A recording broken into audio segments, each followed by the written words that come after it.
சில வருடங்களுக்கு முன்பு என் ஆத்ம நண்பர்கள் அனைவரையும் ஒன்று சேர காண்பதில் நான் மகிழ்ச்சி அடைகிறேன். என்ன விஷயம் திடீரென்று? அரசே, ம் 10 ஆண்டு காலம் போர் பயணம் மேற்கொண்டு குருதேச எதிரிகளை எல்லாம் இல்லாமல் செய்துவிட்டு வெற்றி வீரனாக திரும்பி வந்திருக்கிறீர்கள். அதற்காக முதலில் எங்கள் வாழ்த்துக்கள். நன்றி நன்றி மணிமாறா. மாலுவ தேச படையெடுப்பின் போது நீ செய்த உதவியை நான் மறக்க மாட்டேன். தங்கள் தந்தையார் பிரதிப மகாராஜா இறைவனடி சேர்ந்தபோது தங்களுக்கு 10 வயது. தங்களின் இளமையை பயன்படுத்தி குருதேசத்தை பங்கிட்டுக் கொள்ளலாம் என்று நினைத்த எதிரி நாடுகளின் சூழ்ச்சிகளை அப்போதே நீங்கள் அறிந்திருந்தீர்கள். 15 வயதில் குகையை விட்டு வெளிவந்து சிங்கமாக புறப்பட்டீர்கள். தொடர்ந்து வெற்றி கனிகளை கொய்தீர்கள். ஒரு இந்திரனைப் போல் ராஜதானியாகவே திரும்பினீர்கள். போதும், புகழ்மொழிகள் வேண்டாமே. நண்பனை காணாத இடத்தில்தான் புகழ வேண்டும். ஆமாம், நீங்கள் திருப்தியாக இருக்கிறீர்கள் அல்லவா? நிலைமைகள் எல்லாம் கட்டுக்குள் இருக்கின்றனவா? எல்லாம் நன்றாகவே இருக்கிறது. ஆனாலும் எங்களுக்கு ஒரு குறை. குறையா? என் நண்பர்களுக்கா? சொல்லுங்கள், என்ன குறையானாலும் நான் நிவர்த்தி செய்கிறேன். அரசே, மனிதர்கள் அதிகாரத்தில் மட்டும் திருப்தி அடைந்து விட முடியாது. செல்வம் திருப்தியை தராது. புகழ் மனதை நிரப்பாது. குரு தேசத்திற்கு இப்போது ஒரு அவசிய தேவை ஏற்பட்டிருக்கிறது. அரசே, குருதேசத்து மக்கள் தங்கள் குறைகளை எங்கள் மூலமாக தங்களிடம் தெரிவிக்க விரும்புகிறார்கள். என் மக்களுக்கு குறையா? அண்மையில் தானே பல வரிகளை நீக்கினேன். மழை குறைவில்லை, விளைச்சல் குறைவில்லை, கல்வர் பயமில்லை, பசி இல்லை. பிறகென்ன குறை? தங்கள் ஆட்சியில் குறையதும் இல்லை அரசே. மக்கள் தங்கள் அரசரை பற்றித்தான் கவலைப்படுகிறார்கள். என்னை பற்றியா? என்னை பற்றி என்ன கவலை? அரசே, எங்கள் மன்னர் 10 ஆண்டு காலம் போர்க்களத்தில் சூறாவளியாக சுற்றிச் சுழன்றார். அவர் தென்றலை அனுபவிப்பது எப்போது என்று மக்கள் கேட்கிறார்கள். அரசே, மகாராணியின் இருக்கை மகாலட்சுமியின் இருக்கை. நினைவூட்டலுக்கு மன்னியுங்கள். நீங்கள் எல்லோரும் என் நலத்தையே விரும்புபவர்கள். இதை நினைவூட்டும் கடமையும் உங்களுக்கு உண்டுதான். எதற்கும் காலம் கணிந்து வர வேண்டாமா? தக்க சமயத்தில் என் முன்னோர்கள் என் அரசியை எனக்கு அடையாளம் காட்டுவார்கள். திருமணத்தில் தங்களுக்கு விருப்பம்தானே? திருமணத்தில் விருப்பம்தான். மிக்க மகிழ்ச்சி. அமைச்சரே, மலையிலோ காட்டிலோ ஆற்றிலோ என் எதிர்கால மனைவியை நான் சந்திப்பேன். அப்போது காமக்கடவுள் மன்மதன் அம்பெய்தி என் காதலியை அறிமுகப்படுத்துவான். 100 மலர்களின் வாசனை என்னை சூழும். ஏற்றப்படாமலேயே என் எதிரில் தீபங்கள் ஒளிரும். மீட்டுவோர் இல்லாமல் உடலும் யாழும் என் காதில் ஒலிக்கும். அந்த நாள் என் வாழ்வில் ஒரு அற்புதமான நாள்.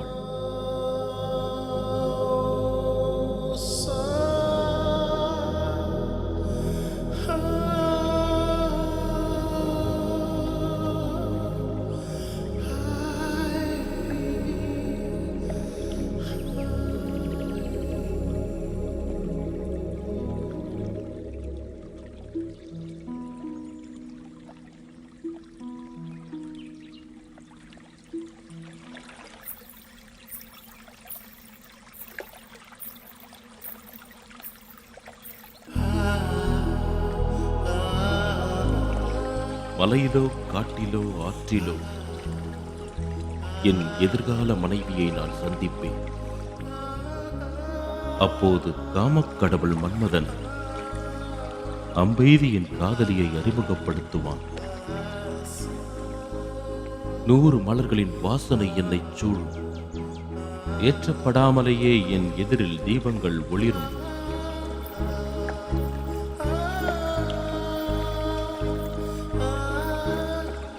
மீட்டுவோர் இல்லாமல் உடலும் யாழும் என் காதில் ஒலிக்கும்.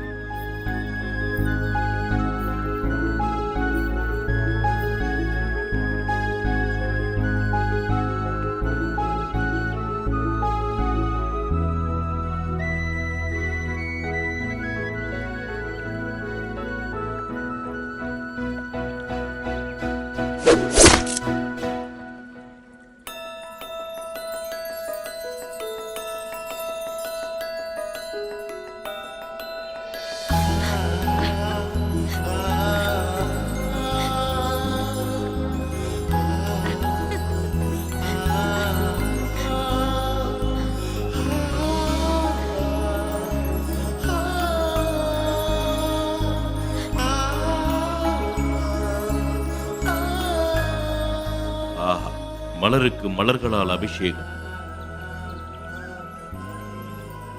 நான் குருதேச சக்கரவர்த்தி சந்தனு. அஸ்தினாபுரம் என் தலைநகரம். நான் கங்கையை பூமிக்கு கொண்டு வந்த பகிரதன் மகள். என்னை பாகிரதி என்றும் அழைப்பார்கள். நான் சத்தியவான் பிரதிபனின் மகன். கடந்த கணம் வரை எந்த பெண்ணும் என் மனக்கதவை தட்டியதில்லை. ஒரு பெண்ணின் முகத்தை கூட ஏறிட்டு பார்க்காதவன் நான். எனக்கு மனைவியாக போகும் பெண்ணால் மட்டும்தான் என் இதயத்தை துடிக்கச் செய்ய முடியும். இப்போது என் இதயம் துடிக்கத் தொடங்கிவிட்டது. என் காதலியை, என் மனைவியை, அஸ்தினாபுரத்தின் அரசியை நான் கண்டுகொண்டேன். இந்த கணத்திலேயே நாம் சிவனை சாட்சியாக வைத்து காந்தர்வ மனம் செய்து கொள்ளலாமா? எனக்கு உங்களை திருமணம் செய்து கொள்வதில் ஆட்சேபனை ஒன்றுமில்லை. ஆனால் ஒரு நிபந்தனை. என்ன என்ன என்ன நிபந்தனை? உன் அத்தனை நிபந்தனைகளுக்கும் நான் இப்போதே உடன்பட்டு விட்டேன். இப்போது சொல், திருமணத்தை எப்போது வைத்துக் கொள்ளலாம்? நான் உங்கள் மனைவியாகும் பட்சத்தில் நான் எதை செய்தாலும் நீங்கள் அதை தடுக்கக்கூடாது. நீ என் உயிருக்கும் மேலானவள். நீ செய்வதை நான் எப்படி தடுக்க முடியும்? கவனமாக கேட்டுக்கொள்ளுங்கள். நான் செய்வது எவ்வளவு கொடுமையான, அருவருப்பான, நீதிக்கு புறம்பான விஷயமாக இருந்தாலும், உங்களுக்கு பிடிக்காத காரியத்தை செய்தாலும் நீங்கள் அதை கேள்வி கேட்கக்கூடாது. அப்படி கேட்டால் அந்த கணமே நான் உங்களை விட்டு விலகி சென்று விடுவேன். நமது திருமண பந்தமும் அக்கணமே முடிவுக்கு வந்துவிடும். இதுவே என் நிபந்தனை. இந்த நிபந்தனைக்கு ஒப்புக்கொண்டால் இப்பொழுதே நான் திருமணத்திற்கு தயார். சிவனை சாட்சியாக வைத்து இப்போதே திருமணத்தை நடத்திக் கொள்ளலாமா? என் நிபந்தனையை நீங்கள் முழுமையாக புரிந்து கொண்டீர்கள் அல்லவா? நாளை நீங்கள் வாக்கு தவறக்கூடாது. தவறமாட்டேன், தவறமாட்டேன். வருத்தப்படவும் கூடாது. வருத்தப்படவும் மாட்டேன். சரி, இப்போது நாம் சிவனை சாட்சியாக வைத்து திருமணம் செய்து கொள்ளலாம்.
அஸ்தினாபுரத்திற்கு இளவரசர் பிறந்திருக்கிறார்.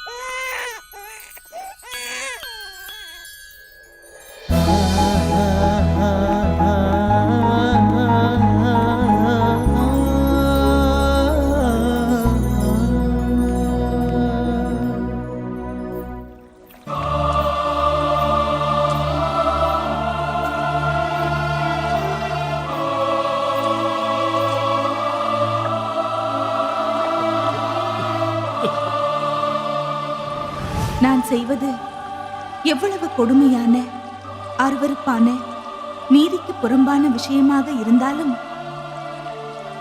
உங்களுக்கு பிடிக்காத காரியத்தை செய்தாலும் நீங்கள் அதை கேள்வி கேட்கக்கூடாது.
காளியம்மா வாம்மா, காளியம்மா வாம்மா, சொல்லுமா சொல்லு.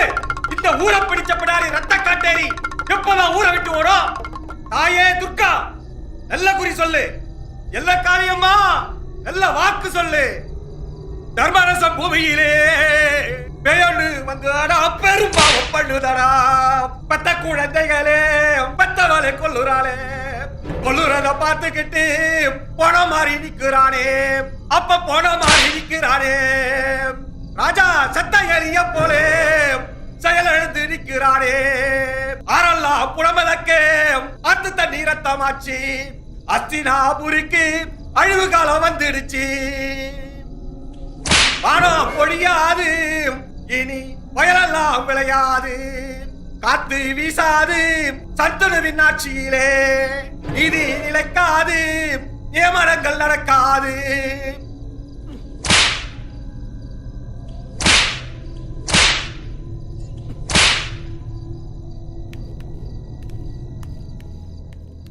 அரசி, இந்த குழந்தையின் மரணத்தையாவது தாங்கள் தடுத்து நிறுத்தாவிட்டால் நாடே உங்களை தூற்றும்.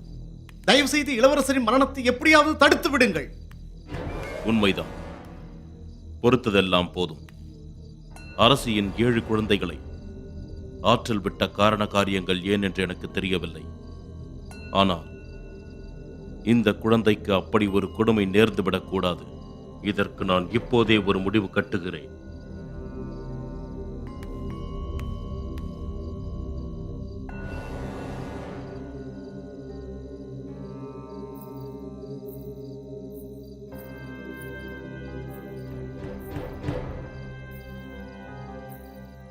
ஒருவேளை நிபந்தனையை மீறிவிடுவாரோ? என் மீது இத்தனை பிரியம் கொண்டுள்ள இவரை பிரிந்துவிட நேருமோ?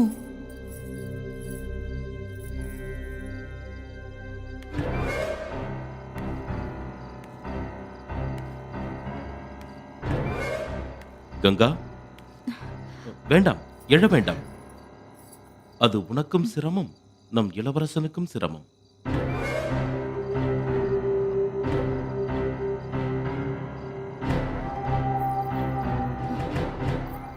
நகர்வலம் முடிந்ததா? முடிந்தது. கங்கா, இந்த பழத்தை சாப்பிடு. கர்ப்பிணி பெண்களுக்கு பழங்கள் மிகவும் நல்லது.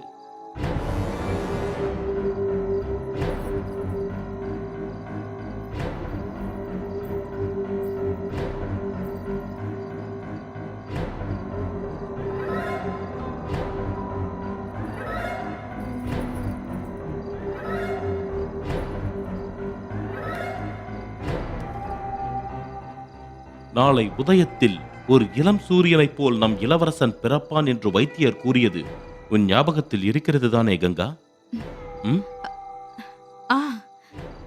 நன்றாக இருக்கிறது. அதை நான் மறக்கவில்லை.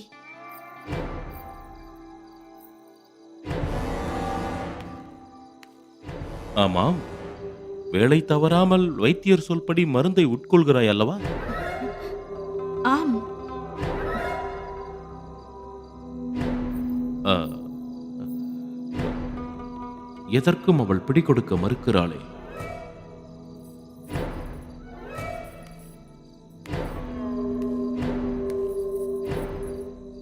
ஊர் மக்கள் மிகவும் மகிழ்ச்சியாக இருக்கிறார்கள். ஏனாம்? நாளை அஸ்தினாபுரத்து இளவரசன் பிறக்கப் போகிறான் என்பதால் தான். ஓஹோ.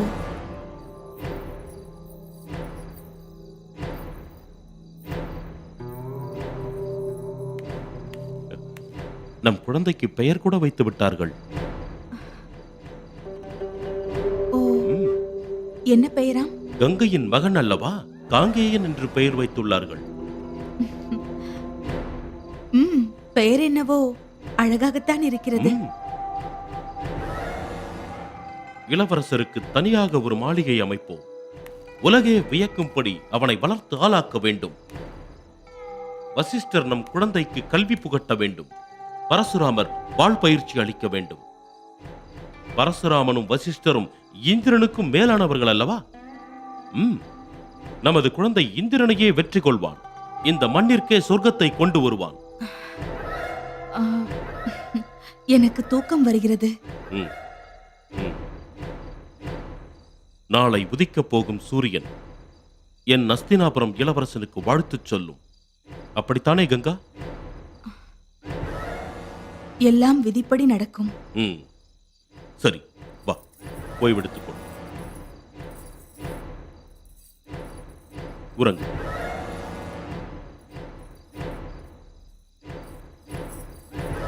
நன்றாக உறங்கு.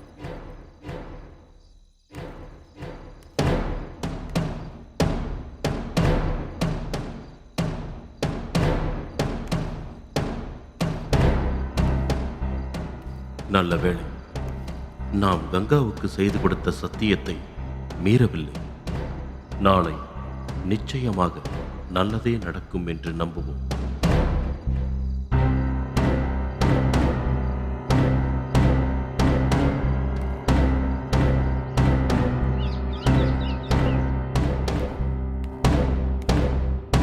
அரசே, நமது அஸ்தினாபுரத்திற்கு இளவரசர் பிறந்திருக்கிறார்.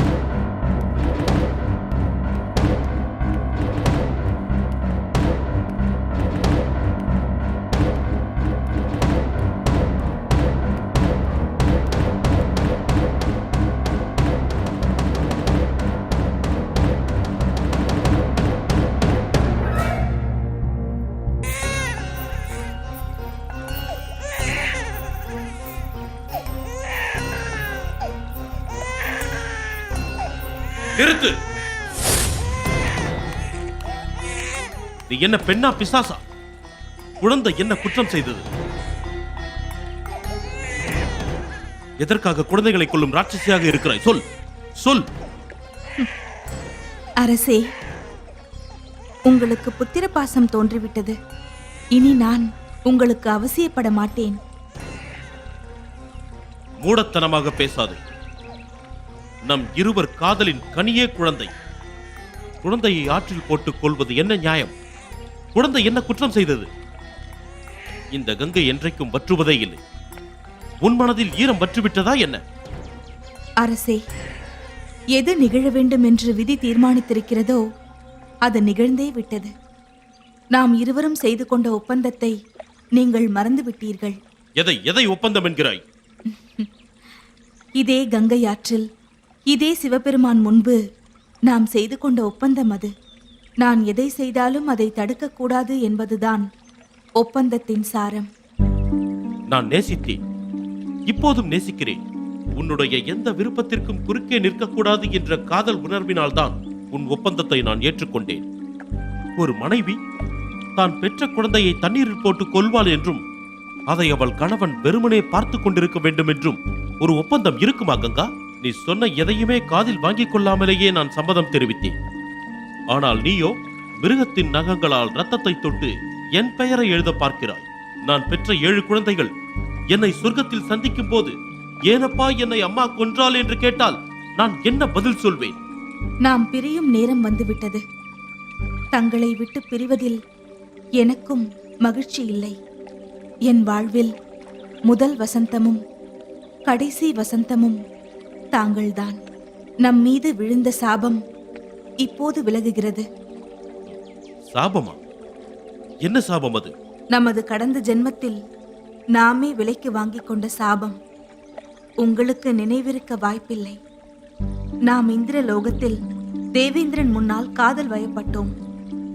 நம் நேசத்தை பூர்த்தி செய்ய நம்மை பூலோகத்திற்கு அனுப்பிவிட்டார்கள்.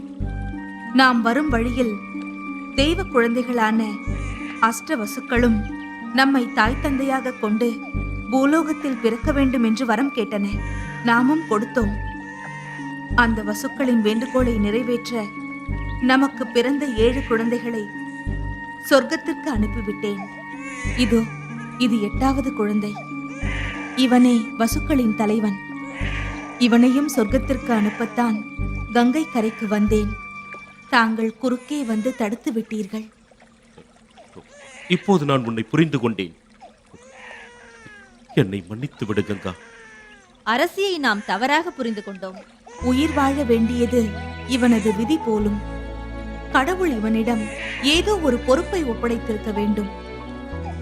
அதனால்தான் சொர்க்கத்தை அடைய வேண்டிய இவன் பூமியிலேயே தங்கிவிட்டான். இந்த பூலோகத்தில் இவன் சாதிக்க ஏதோ விஷயங்கள் இருக்கிறது. அதனால்தான் இவன் உயிர் தப்பி இருக்கிறான்.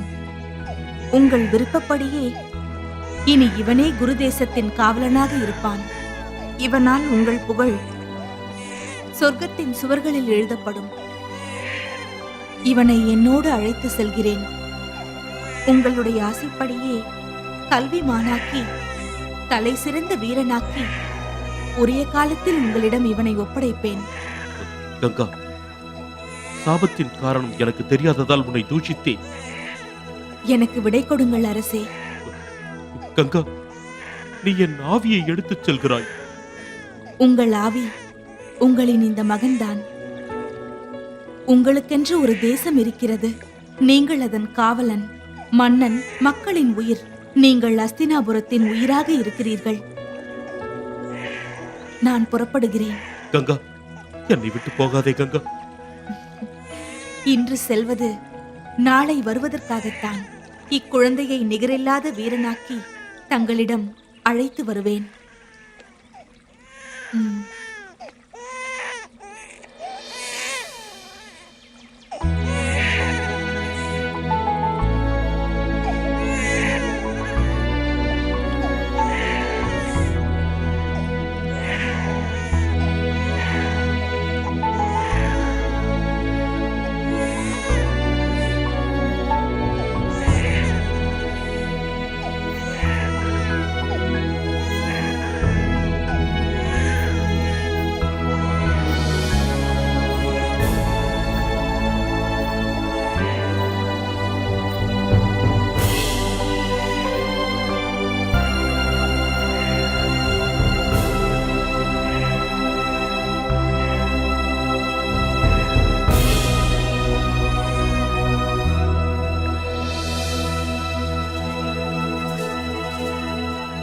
கங்காதேவியை நாம் தவறாக புரிந்து கொண்டோம். உண்மையிலேயே அவள் தெய்வ பிறவி. அப்படியா? எங்கே அவள், எங்கே அவள், எங்கே அவள், எங்கே அவள், எங்கே அவள், எங்கே அவள், எங்கே தெய்வவனத்து தேவதை தேரில் வந்த தேனலை.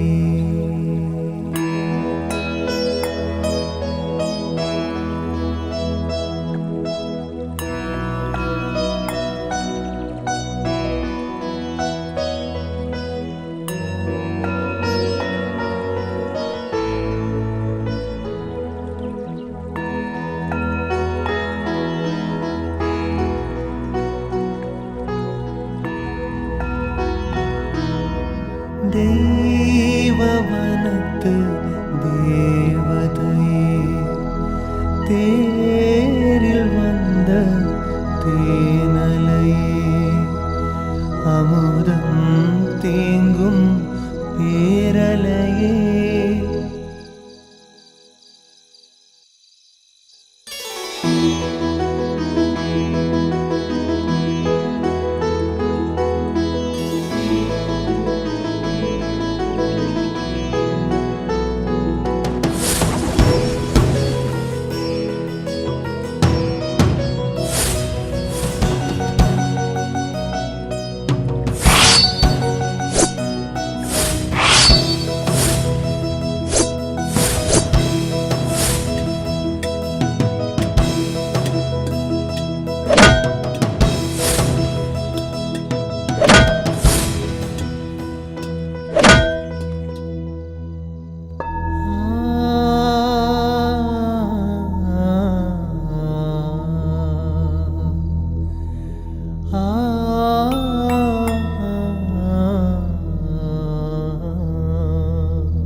அரசே வணக்கம். அரசே, ராஜ்ய அலுவல்கள் அத்தனையும் அப்படியே தேங்கி கிடக்கின்றன. இதோ இந்த ஓலைகள் கூட பாஞ்சால தேசத்து அரசனுக்கு ஒரு வாரத்துக்கு முன்பே அனுப்பியிருக்க வேண்டும். தங்களின் கையொப்பத்துக்காக காத்து கிடக்கின்றன. அரசே, தங்கள் மனநிலையை மாற்றிக்கொள்ள வேண்டும். மக்களும் சபையோரும் தங்களை எண்ணி மிகுந்த வேதனையில் இருக்கிறார்கள். இளவரசர் திரும்பி வரத்தான் போகிறார். இந்த பிரிவு நிரந்தரமானதல்ல. 8 வருடங்கள் முடிந்து விட்டன. 10 வருடங்கள் தான் உள்ளன. அதுவரை தாங்கள் பொறுத்திருக்க வேண்டும். பிரிந்திருப்பது எண்ணி வருந்தாமல் திரும்ப வர இருக்கும் இளவரசரை வரவேற்பதற்கான மகிழ்ச்சியான மனநிலையில் இருங்கள். தயவு செய்து எங்களது வேண்டுகோளை ஏற்று சூரியனாக மலர்ந்த சந்துரு மகாராஜாவாக ராஜ்ய பரிபாலனம் செய்ய வேண்டும் என்று கேட்டுக்கொள்கிறேன்.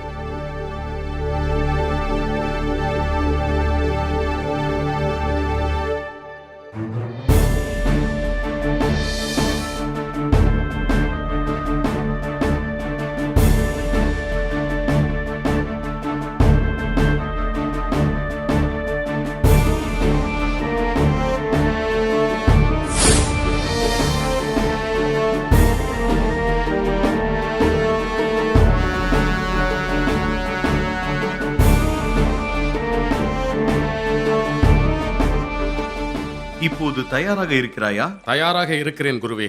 சரி, அம்பை தொடு.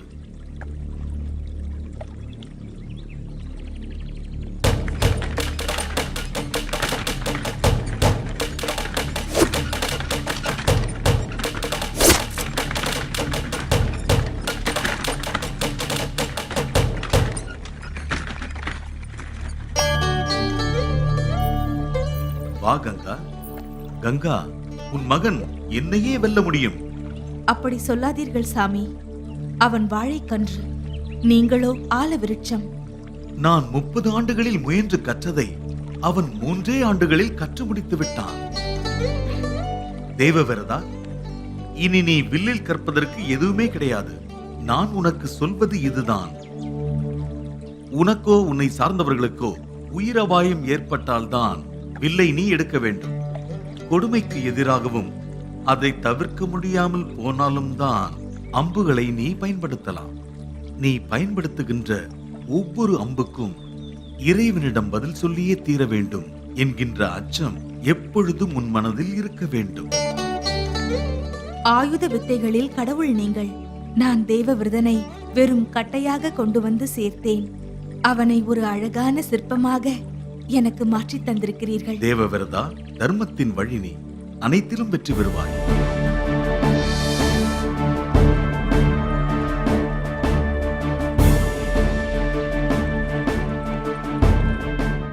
அமைச்சரே, மகாராஜா, நாளைய தினத்தின் முக்கியத்துவத்தை அறிவீர்கள். அறிவீன் மகாராஜா. ம், அரசுக்கு சொந்தமான நிலங்களில் நாளை முதல் அறுவடை தொடங்குகிறது மகாராஜா. ம். விடுகிற காலை 18 ஆண்டுகளுக்கு முன்னால் கங்கா என்னை விட்டுச் சென்ற நாள். இளவரசரின் 18ஆம் ஆண்டு பிறந்த நாள். கங்காதேவி தந்த வாக்குறுதிப்படி நாளை கங்காவையும் என் மகனையும் நான் சந்திக்கப் போகிறேன். அரசியார் இளவரசரின் வருகையொட்டி ம், நாடு முழுவதும் உள்ள ஆலயங்களில் ம். அபிஷேகத்திற்கும் தான தர்மங்களுக்கும் ஏற்பாடு செய்ய சொல்கிறேன் அரசே. ம். நடத்துங்கள், நடத்துங்கள்.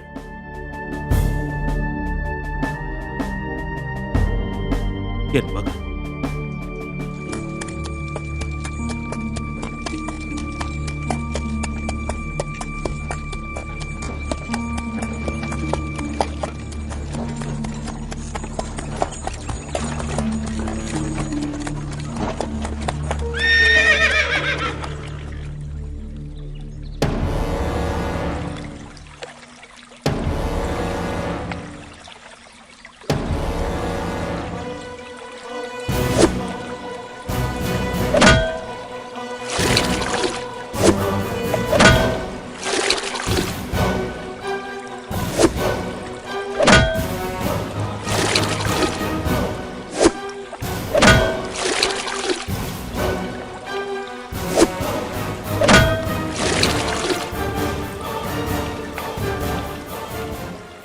ஆற்றின் குறுக்கே அணையை கட்டுகிறேன்.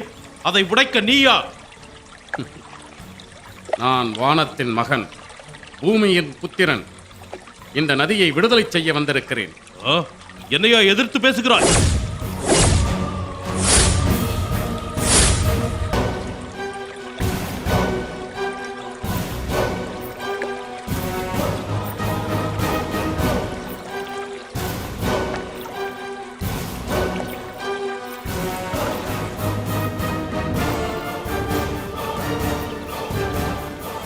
தேவவிரதா, கங்கா, யாரம்மா இவர்? இத்தனை காலமாக யார் என் தந்தை, யார் என் தந்தை என்று கேட்டுக்கொண்டிருந்தாயே, இவர்தான் உன் தந்தை, அஸ்தினாபுரத்தின் பேரரசர்.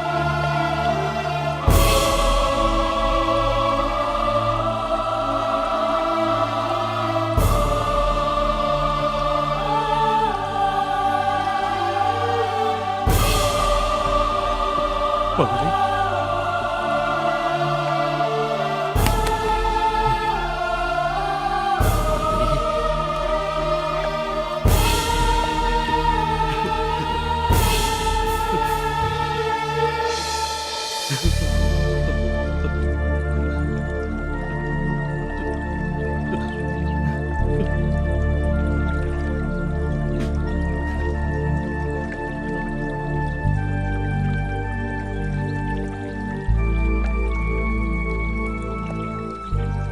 இவன்தானா நாம் பெற்றெடுத்த பிள்ளை?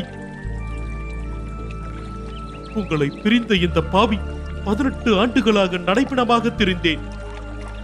இன்றுதான் இந்த தேகத்திற்கு உயிர் வந்தது. இத்தனை காலம் தவம் கிடந்த என் தந்தையிடமா நான் போரிட துணிந்தேன். என்னை மன்னித்து விடுங்கள் தந்தை. தேவவர்தா, மன்னித்து விடுங்கள்.